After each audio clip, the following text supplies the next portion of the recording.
নবী সাল্লাল্লাহু আলাইহি ওয়াসাল্লামের জন্মের আগেই তার বাবা চলে যান, ইতিম মুহাম্মদ সাল্লাল্লাহু আলাইহি ওয়াসাল্লাম। তার মা আমিনা 6 বছর বয়সে ইন্তেকাল করেন। সিচুয়েশন বুঝতে পারছেন? 6 বছর একটা বাচ্চার বাবাও নাই মাও নাই। তার দাদা আব্দুল মুত্তালিব তাকে সাথে রাখেন, খুব আদর করেন, খুব মহব্বত করেন, যেখানে যান সাথে করে নিয়ে যান। তিনি নেতা মানুষ, তার পাশের চেয়ারে তাকে বসতে দেন, বলেন আমার এই নাতি একদিন সাইয়েদ হবে, নেতা হবে, এই কথা বলেন। তিনি ইন্তেকাল করলেন 8 বছর বয়সে। তারপরে দায়িত্ব পেলেন চাচা আবু তালেব। নাম কি?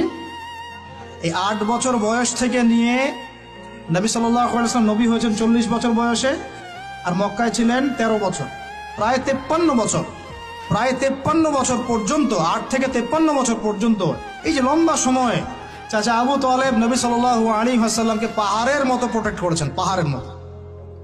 পাহাড়ের পিছনে আপনি দাঁড়ালে কি বাতাস লাগবে? এভাবে তিনি প্রোটেক্ট করেছেন নবী সাল্লাল্লাহু আলাইহি ওয়াসাল্লামকে। তার সন্তানদেরকে যা খাওয়াতেন তার চেয়ে ভালোটা নবীকে খাওয়াতেন সাল্লাল্লাহু আলাইহি ওয়াসাল্লাম। স্পেশাল রান্না তৈরি করে তাকে ডেকে নিয়ে বসতেন, কারণ এতিম ছেলে, মনে কষ্ট আছে, হয়তোবা সবার সামনে বলতে পারে না, ব্যাপারটা বুঝেন না? তিনি এইভাবে ট্রিট করতেন। এমনকি নবী হওয়ার পরে আল্লাহর নবী সাল্লাল্লাহু আলাইহি ওয়াসাল্লামের বিরুদ্ধে পুরা সমাজ চলে গেল। কেউ গালি দেয়, কেউ বলে সাহের, কেউ বলে কাযযাব, কেউ বলে ফারিকুল জামাআহ। মানুষ গালি গালাজ শুরু করলো, নিন্দা গীবত তহমত শুরু করলো, অর্থনৈতিক বয়কট শুরু করলো, সামাজিকভাবে বয়কট করা শুরু করলো। এমন কোনো অত্যাচার নাই যা নবী সাল্লাল্লাহু আলাইহি ওয়াসাল্লামকে করা হয় নাই। বুঝতে পারছেন কথা? এইরকম একটা সিচুয়েশনেও চাচা আবু তালেব তিনি বলছেন, তারা তোমার দিকে আসতে পারবে না দলে দলে যতদিন আমি আবু তালেব দাফন হচ্ছি না মাটির তলে। কথা বুঝতে পারছেন? তারা তোমার দিকে আসতে পারবে না দলে দলে যতদিন আমি আবু তালেব দাফন হচ্ছি না মাটির তলে। এইরকম মানুষ চাচা আবু তালেব। মানে আমরা যারা এখানে উপস্থিত আছি, বাংলাদেশে 16 কোটি মুসলমান, সারা বিশ্বের যে এত কোটি মুসলমান, তার মধ্যে বেশিরভাগ মানুষ, এই বেশিরভাগ মানুষকে যদি আপনি এক পাল্লায় রাখেন, চাচা আবু তালেবের অবদানটাকে আরেক পাল্লায় রাখেন, ওই পাল্লা ভারী হবে ইনশাআল্লাহ। কিন্তু শেষ পর্যন্ত চাচা আবু তালেব কালিমা লা ইলাহা ইল্লাল্লাহ করতে পারলেন না। কথা কি বুঝতে পারতেছেন ভাই?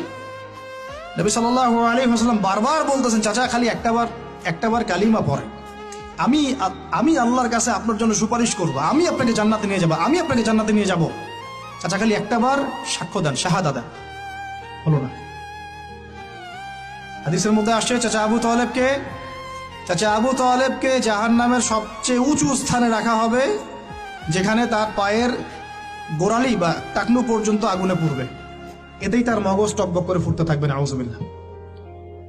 নবী সাল্লাল্লাহু আলাইহি ওয়াসাল্লাম বলেছেন, আমি যদি না থাকতাম তাহলে আমার চাচাকে আরো নিচে রাখা হতো। এত কিছু করার পরেও ইসলাম কবুল না করার কারণে এই অবস্থা হলো। এখন কি ভাই আপনি আমি বুঝতে পারছি যে আল্লাহ পাক যে আমাদেরকে বিনা জিজ্ঞাসাবাদ করেই মুসলিম পরিবারে জন্ম দিয়েছেন, আল্লাহ পাক আমাদের উপর কত রহম করেছেন, আমাদের কত কৃতজ্ঞতা স্বীকার করা উচিত। বিশ্বাস করেন, আমাদের যে সকালবেলা টয়লেট হয় না, ওয়াশরুমে যান, টয়লেট করেন, আলী ইবনে আবি তালেব রাদিয়াল্লাহু আনহু এরকম বাথরুম থেকে বের হয়ে পেটে হাত দিয়ে বলতেন, মানুষ যদি জানতো এই যে শুধু ক্লিয়ার করে টয়লেট হওয়াটা কত বড় নেয়ামত আল্লাহ পাকের, তাহলেও সারা জীবন সেজদায় পড়ে থাকতো।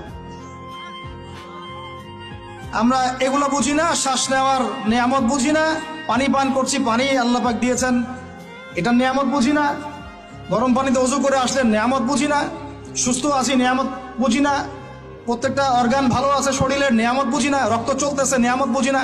আমরা আল্লাহ পাকের নেয়ামতই বুঝি না, শুকরিয়া আদায় করি না। আর ওই যে কালিমা লা ইলাহা ইল্লাল্লাহ আল্লাহ পাক পড়ার তৌফিক দিয়ে মুসলিম বানিয়েছেন, এটা তো মোটেই বুঝি না। কত বড় নেয়ামত আল্লাহ দিয়েছেন আর কত ইহসান আল্লাহ করেছেন। এইটা জাস্ট আজকের লেকচার শুনে বুঝে বাসায় চলে যান।